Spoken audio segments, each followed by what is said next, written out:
It is a Freestyle Friday where I talk about random things of the week, life lessons, and just my overall observations in the hope that they can be helpful for you or help you reflect on what is going on in your life. Welcome to the What's Eating You podcast. I'm your host, Stephanie, and I'm a psychologist, published author, and public speaker here to educate and validate. Enjoy the show.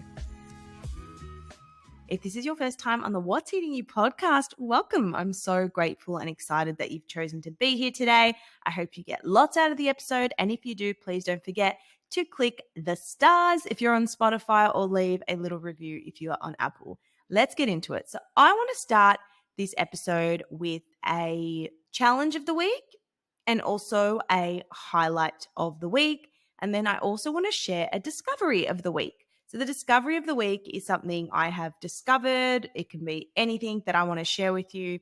And what I actually wanted to share is something I discovered on TikTok called 8D sound. I don't know how it made it to my newsfeed. I don't know how I came across it, but it is so cool. And if you haven't listened to 8D audio or 8D sound, that's the number 8 and then the letter D for death. I don't know why that word just came up.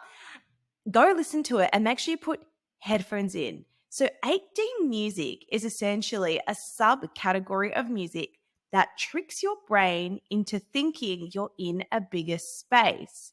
Artists and producers manipulate the stereo sections of a track, making you feel like the sounds are coming from different directions. That's a really good way to explain it. The way I think people explained it in the comments was really interesting. People were like, I can hear it, but it feels like it's happening on the outside. And it's so true. It's almost as though you can hear a sound, but it's outside of your ears. It's really, really interesting. I would love to know what people think about 8D sound. You can just type it in the search bar on TikTok, put your headphones in, listen to it, especially my ADHDers. I want to know if you find it calming, if you find it triggering, if you find it relaxing, because the idea is you're hearing sounds at different hertz in your brain. So in one ear, you're hearing a sound at 430 hertz and in the other 470 hertz. And what this does, and that's HERTZ, not the word hurt, it changes the way your brain registers sound. And the way this makes a difference is that it triggers the area of your brain associated with relaxation and calm. And that's how I felt when I listened to it. It kind of gave me a sense of calm, but also I felt a bit creeped out by it, or I felt a bit like, oh, what's that knocking? What's that sound? It was really cool. I might actually bring some sound on this podcast so you can listen to it. But yes, that is my discovery of the week. What's been my challenge this week? I think my challenge is something that always goes through my mind, which I want to take a little bit more seriously. And it's this idea that I do not work. I tell myself I don't work. I tell myself I don't work that much. And I've actually made a joke about it quite a lot to other people, like, oh, haha, it's not like I work. But deep down, I have this desire to work harder. Now, I don't know if this is a thought or a fact compared to other people, maybe because I don't work the typical 9 to 5, or I don't have a boss being like, you need to complete this by this deadline. I think these feelings are common in people who run their own business and do their own thing. But the reason this has sort of come about is I have taken a huge step away from doing one-on-one clinical work. So for those who don't know, I have an online clinic where we do telehealth appointments. It's been running for 4 years. I absolutely love it. I have a fantastic team. And my goal was to step away from that so I could focus more on other projects. Those projects being the podcast, being my food freedom program to help people overcome disordered eating and eating disorders, and also planning retreats and just focusing more on social media because I'd love to reach and impact more people. Whereas with therapy, it's great, but you're impacting one person in an hour, whereas social media, you can impact so many more people within an hour. So now that I've got all this extra time, I'm thinking, oh my gosh, I'm not doing as much. And I used to only think that doing a Zoom that you're getting paid to do is more worthwhile. But I've really had to change my attitude on that and what value means and what money means, because even with this podcast, right, I never used to really give myself the time and the space to properly prepare for it, to properly script for it. And I'd see other podcast creators, they would dedicate, you know what, Tuesdays, I script the podcast, I write what I'm going to talk about. And then they have this whole day of recording and they plan it and they properly do it all. And I think, wow, I wish I could do that. And the truth is, I can. I just have to do it. And I think changing the expectation of myself. So Monday is my podcast day. I'm looking at my calendar right now and it says 9 till 11 podcast. But I think being a bit more specific would be helpful and not overbooking that time. Because, for example, say I plan to do the podcast and a friend was like, hey, like, let's catch up, let's grab a coffee. I would say, yeah, cool. Do you know what I mean? And I don't prioritize it. Whereas if I worked with someone else or I worked in an office, I couldn't do that. But then I'm torn between this dilemma. Well, Steph, you've designed this life, so you could do that. So you could just go catch up with a friend if you really wanted to.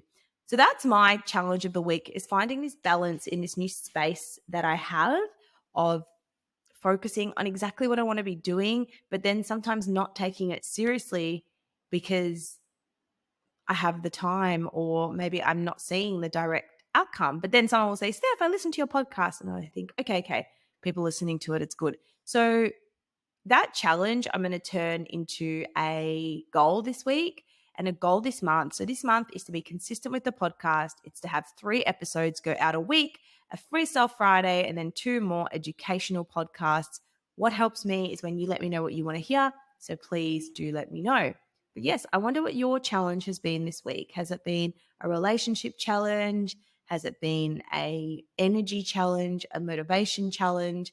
Whatever it is, try to reflect on it for you. Highlights.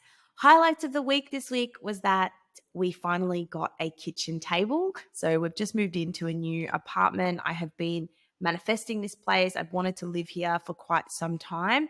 And just, by a strange turn of events, we ended up here. And it's been really cute. Me and my partner picked a table together. We've already scratched it, but it doesn't matter. And my mum said, don't get a black table. You'll be able to see everything on it. And she was right. So listen to your mama most of the time. And now we've just got one more room to sort of sort out. I think we're going to make it a hybrid content room with a couch that's also a fold-out bed for family. But that's just been nice, putting effort and time into designing a little life that we love. Usually I don't put time and energy into that because I'm like, no, like, got to focus on the business, got to focus on what I've got to do, got to focus on social media. I never give myself the space and time for other areas of my life because I think, oh my gosh, well, it's not that important, but it is. I'm at a stage now where that is important. I want to have a comfortable living space. I want to enjoy it with my partner. So it's been really nice. And every week we go to Kmart and we get something new or we get new furniture. So yes, this week's goal and highlight is continuing to build on that and just figuring out what we're going to get this weekend for the little content room that I'm going to create. So maybe that might be helpful for my podcast, is having a cool little couch and a setup where I can make videos and record. And I'll keep you posted on how that goes. Now, this week, a couple of things that happened that I wanted to share and hopefully shed some light on. Not so much happened, but just a reflection on what has occurred. And they're mostly good things. They're mostly actually quite good things. And I think the first thing is relationship. Relationship is something I reflect on a lot. And it's something I hear about a lot because I have friends or I know people who aren't in ideal relationships and they have a lot of ups and downs. And I'm past that stage now because I'm in a relationship that meets all my needs. I feel really good in it. And this isn't to brag or gloat or anything like that, but to offer more inspiration that you can and do deserve to feel good 99% of the time in your relationship. You should be feeling heard. You should be feeling loved. You should be feeling appreciated. And if you're not, it's worth taking a look at, because there's been times in my past relationships where I haven't felt like that. And I just thought it was okay because I was a strong woman. I got things done. I rushed around, and it didn't matter that my partner wasn't 100% because every other area of my life was great. I had my health, I had my family, I had my friends. So I was willing to settle for a lower level of relationship satisfaction because other areas of my life increased the standard. But it wasn't until I let that go, and letting that go took a lot of effort and took time. And I don't know if I've spoken about this much before, but I might as well. Basically, I was together with my partner for about 4 years, and I figured out he had an avoidant attachment style. Now, if you don't know what attachment styles are, go look it up. I might do an episode on it. If you want it, let me know. But basically, avoidant attachments are when people keep you at arm's length. They're quite emotionally dismissive. They think that people with emotions are weak, and they have this hyper focus on being independent and autonomous. And they're so scared of people taking their freedom, and they always maintain an escape route, and they don't want to change, and they don't want to jump on board. And this isn't to throw shade at people with an avoidant attachment style. I know there are people out there who really want to work on their attachment style, and that's amazing. But there came a point in my relationship and my life where I needed to decide. So I'd given him time, and I said, hey, this is what I really need in the relationship. I'm willing to work on what you need. Tell me how you want me to change. And I just noticed it was just sarcastic remarks. It's just, oh, change this. And I'm like, okay, yep. What else, And he just wasn't on board. He wasn't on the same page. We went to Tony Robbins. We did all that stuff. And it was just a denial. He just didn't realize. And it wasn't until we broke up, he came back to me and was like, oh my God, I've been reading about avoidant attachment. It's so true. I'm basically screwed. And I'm like, yeah, you are, if you don't change something, because it's not me. I wasn't the problem. They constantly think that you are the problem. And they think that once you're gone, they'll be free to sort it out. But guess what? You have to let them go in order for them to figure it out. So my Freestyle Friday is about relationships and just about reflecting on yours. Is it meeting your needs? Are you happy more than you are sad? Are you happy more than you are anxious? Does this relationship light you up, or does it tear you down? And if you're answering these questions thinking, oh gosh, it tears me down, I feel sad, I feel anxious, what's the reason you are still in it? Oh, because I love them. Okay. But do you love yourself enough to know that you deserve better? Would you approve of your son or daughter in this relationship dynamic that you're in? Would you approve your daughter to be dating this person? Would you approve your son to be dating this person? It's hard, I get it, especially as you get older. I've had all the thoughts that you're probably having. Who else will want me? I'm old. There's so much younger women out there or more established men out there. But you will never know unless you put yourself out there and you leave a relationship. It's better to be lonely than to be with someone and feel alone. Now, I know this is a tough pill to swallow, and the only reason I'm able to speak about it is because I've been there and now I'm on the other side. And if I never had had the courage to leave this 4-year relationship that I thought would be it, I wouldn't be here feeling so happy and fulfilled with the right person for me. But I had to change in order to find that. And the change was having the courage to realize that I was never going to be fully fulfilled. And I explored that. I explored saying, you know what? Maybe I will just stay in this. No, do I need my relationship to be that good? And then I thought, Steph, why would you do that to yourself? Why would you spend the rest of eternity never feeling good enough when you know you're good enough, never feeling heard, never feeling validated? What do you have to get out of that? Why would you sacrifice your life and your well-being for someone else? And you're probably thinking, well, there are some good times. No, no, no, no, no. Your good times should be the majority of times. And even your tough times, if you're not repairing them, if you're not resolving them, it's going to be the same issues over and over again. And if you haven't listened to my podcast episode on the 4 communication styles that ruin your relationship, that's a really great segue to what I'm talking about here. So this week, I feel extremely grateful. I watch my partner from the distance. And look, he's not perfect. I'm not perfect, but it feels really easy. I can say anything. I can do anything within reason. Sometimes I'm a bit annoying. And he just is calm and neutral and doesn't react. And it feels peaceful. It feels really peaceful. And the difference is I used to wish for this. I used to manifest this and want this in my previous relationships. Exactly what I have now. I wanted it. But the problem with, I was with the wrong person. And I realized that life I wanted, that relationship I desired, that future I dreamed of with my partner, it was never going to happen with someone else. Because you can't create a life you desire with someone who's in a completely different book than you. You can't expect someone to be on the same page as you if you're both reading completely different books. And guess what? What you allow is what will continue.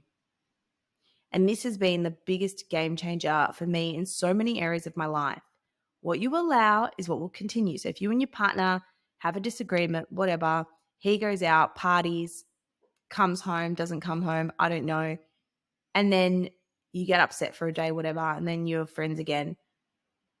You allowed that and it's going to continue. Same with how someone speaks to you. If you don't change something, the person has no incentive to change because you're accepting them the way they are. If a man never takes you out on a date and you're staying with him, you're allowing that. So it is going to continue. We teach people how to treat us. So I want you to reflect on your relationship. Are you teaching someone how to treat you? And this, of course, excludes any domestic violence situations. I'm talking about general relationships. So I hope this episode encourages you and inspires you to take a deep dive into what you really, really want and whether you are going to get it in this dynamic. The biggest problem people have is they have these check boxes, which is great. I love check boxes. Don't get me wrong. I have a list in my phone. I tell everyone, write down your ideal partner in your phone. Even if you're in a relationship, you can do this exercise too. Write down your ideal partner in your phone, make a checklist, what they have, and then also talk about what you don't want. I don't want whatever, financial baggage, emotional baggage, whatever it is. What you do want, what you don't want, and be extremely, extremely specific. And see how many of those boxes your partner currently ticks. I remember doing this exercise and there were literally 2 pros and the rest were cons. And I'm like, Steph, what are you doing? Why would you stay with someone for these 2 reasons when there are 10 reasons that you shouldn't? And honestly, it was the best decision I ever made. And yes, of course, I know children can complicate things. I know there are complex dynamics, but at the end of the day, whatever it takes, you deserve it and you are worth it. Because when you find that person who makes you feel like you are a queen, you are amazing, you deserve the best, you will know exactly why it didn't work with other people. Don't forget, you need to work on yourself too. We're not all perfect. There's a lot of work that I've done on myself. And essentially, you want to be the type of person you want to attract.